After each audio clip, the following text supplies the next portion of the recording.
Good morning student. आज हम fifth semester का एक टॉपिक करवाएंगे जो है नवपाषाण काल की विशेषताएं। देखिए, नवपाषाण काल के बारे में या पाषाण काल के बारे में जब हम पढ़ते हैं तो उसको हम 3 भागों में विभाजित करते हैं: पूरा पाषाण काल, मध्य पाषाण काल और नवपाषाण काल। नवपाषाण काल में मनुष्य के जीवन में बहुत से परिवर्तन देखने को मिलते हैं, इसलिए नवपाषाण काल को एक क्रांति का युग भी माना जाता है।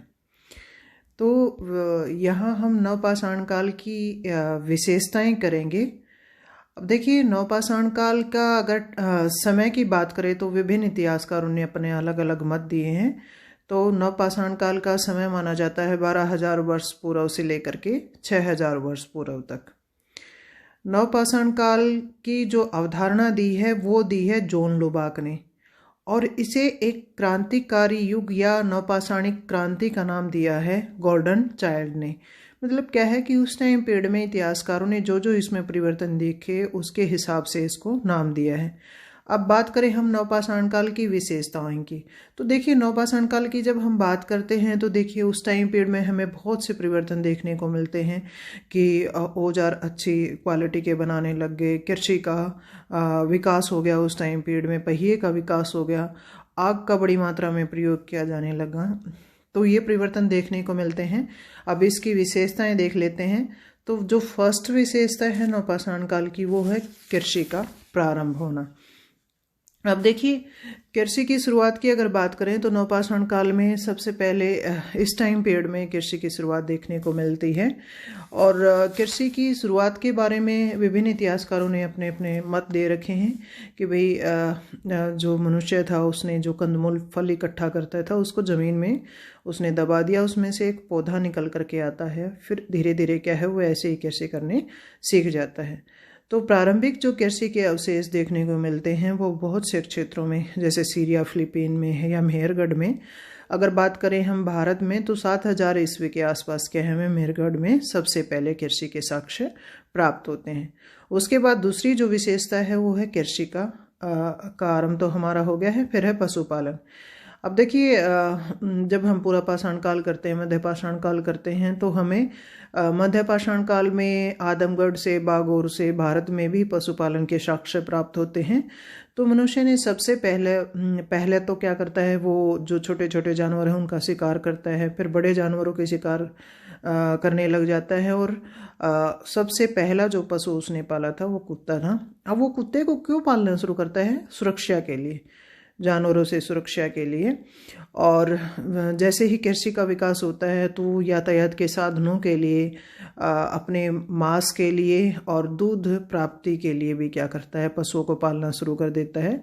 इस समय में गाय, बैल, भेड़, बकरी और भैंस और सूअर और कुत्ता, ये पशु उसके द्वारा पाले जाते थे। अब नेक्स्ट जो विशेषता है वो निवास स्थान।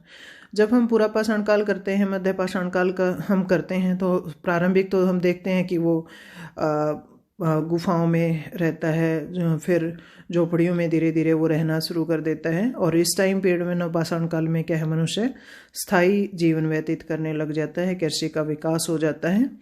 तो इस टाइम पीरियड में मनुष्य क्या है, मिट्टी की और घास फूस की झोपड़ियाँ बना करके और मोहल्लों में और समूह में रहना शुरू कर देता है। और कुछ समय बाद क्या है, पक्की जो ईंटों के मकान भी देखने को मिलते हैं। नेक्स्ट जो विशेषता है नवपाषाण काल की वो है ग्रामीण जीवन का उदय।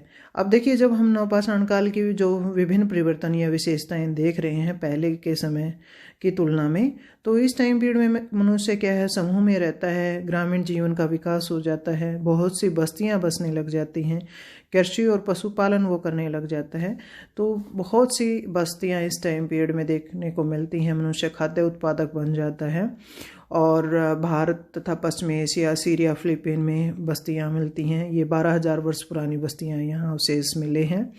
और भारत में मेहरगढ़ नामक स्थान से 9,000 वर्ष पहले की ग्रामीण बस्तियां के अवशेष प्राप्त होते हैं।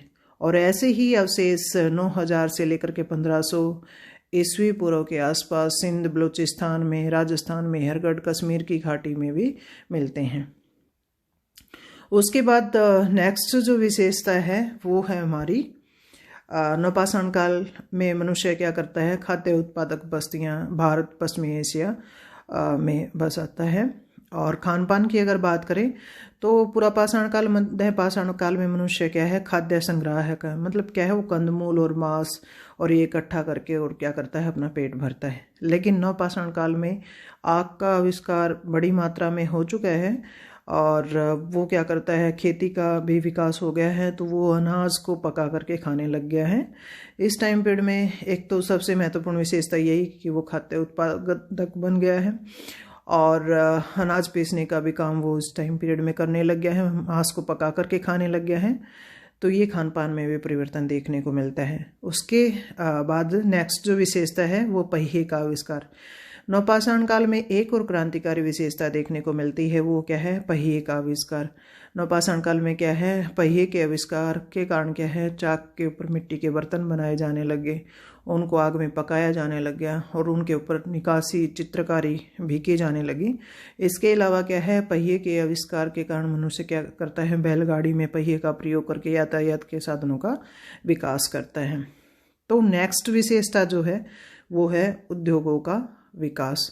अब देखिए, जब हम पुरापाषाण काल करते हैं, मध्यपाषाण काल करते हैं, तो हम देखते हैं कि उद्योग क्या है, वो पत्थर ही हैं, और चाहे वो बेढंगे पत्थर हैं या फिर उनको निकुल्ला बनाया जाने लग गया है।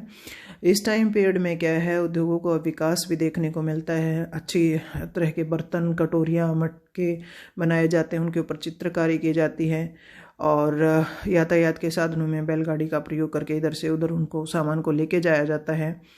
और उसके अलावा क्या है, सूती ऊनी कपड़े या भेड़ों की जो ऊन, भेड़ों से ऊन प्राप्त करते हैं, मछली पकड़ने के लिए जाल, पत्थर के हथियार, औजार, सीढ़ी, नाव, ये क्या है, व्यापार उद्योग किया जाता है इनका।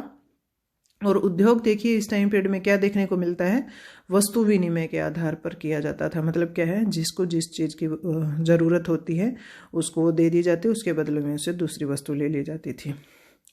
नेक्स्ट जो विशेषता देखने को मिलती है, अब देखिए इस टाइम पीरियड में क्या है, हथियार और औजार कैसे थे। अब इससे पहले के जब हथियार हम देखते हैं कि पत्थरों के हथियारों का, औजारों का प्रयोग करते हैं, इस टाइम पीरियड में बहुत से परिवर्तन देखने को मिलते हैं। उसके ऊपर पॉलिश की जाने लगी, उसको रंग किया जाने लग गया और पत्थर और हड्डियों के औजार बनाए जाने लग गए थे।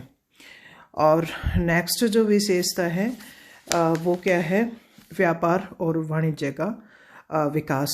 तो इसमें क्या है, व्यापार और वाणिज्य में जैसे हमने बताया, कपड़े का, सूती ऊनी कपड़ा है और जो बर्तन है उसका व्यापार किया जाता है और व्यापार का आधार क्या था, वस्तु विनिमय था। नेक्स्ट विशेषता क्या है, राजनीतिक संगठन। अब देखिए, हमने जब मध्यपाषाण काल कर रहे हैं तो मनुष्य क्या है, बड़े बड़े जानवरों से सुरक्षा के लिए क्या करता है, इकट्ठा समूह में रहना शुरू करता है। और जैसे जैसे समूह बनते चले जाते हैं वैसे ही परिवार, गोत्र, समाज का उत्थान इस टाइम पीरियड में देखने को मिलता है। और मनुष्य क्या है, भूमि के ऊपर अपना स्वामित्व जमा करके अपने अपने क्षेत्र स्थापित कर लेता है। तो प्रत्येक कबीले का क्या है, अपना चिन्ह बन जाता है। तो राजनीतिक संगठन यहाँ देखने को मिलता है। फिर नेक्स्ट जो विशेषता है वो धार्मिक विश्वास है। अब देखिए इस टाइम पीरियड में भी क्या है, मनुष्य के धार्मिक विकास, मूर्ति पूजा, प्रकृति पूजा देखने को मिलती है। मातृ देवी की जो मूर्तियां हैं वो कुछ एक क्षेत्र जैसे सीरिया, ईरान, भारत, दक्षिण यूरोप में मिलती हैं इस टाइम पीरियड में। इसके अलावा पुनर्जन्म में विश्वास के कुछ अवशेष प्राप्त होते हैं कि मनुष्य के साथ कुछ ज़रूरत की वस्तुएं रखी जाती हैं और पशु बलि भी देवताओं को प्रसन्न करने के लिए दी जाती थी। नेक्स्ट जो विशेषता है और लास्ट जो विशेषता है वो क्या है, कला। तो इस टाइम पीरियड में क्या है, सुंदर सुंदर बर्तन बनाए जाते थे, उनके ऊपर चित्रकारी की जाती थी और मनुष्य की मूर्तियां भी देखने को मिलती हैं। जैसे हम उदाहरण देते हैं नवपाषाण काल में जो या पुरापाषाण काल में जो भीमबेटका है, कुछ झोपड़ियाँ मिली हैं अलग अलग जगह पे, तो उसमें क्या है, मनुष्य की चित्रकारी देखने को मिलती है और अलग अलग रंग भी उसके ऊपर किया जाता था। बर्तनों को भी पका करके उनको बढ़िया बनाया जाता था। तो नवपाषाण काल में ये चित्रकारी देखने को मिलती है। तो ये क्या थी, हमारे नवपाषाण काल की सारी विशेषताएं थी। अब देखिए एक चीज़ निकल करके आती है कि महत्वपूर्ण बातें या इम्पोर्टेंट चीज़ें क्या थी इसमें नवपाषाण काल में। तो नवपाषाण काल को क्रांतिकारी काल कहा जाता है। कृषि का प्रारंभ यहाँ होता है सबसे पहले, और सर्वप्रथम कृषि के साक्ष्य मेहरगढ़, सीरिया और फिलीपीन से। ये इम्पोर्टेंट क्वेश्चन है, ये आ भी रखा पहले। और सर्वप्रथम जो पशु जो पाला गया था वो कुत्ता था।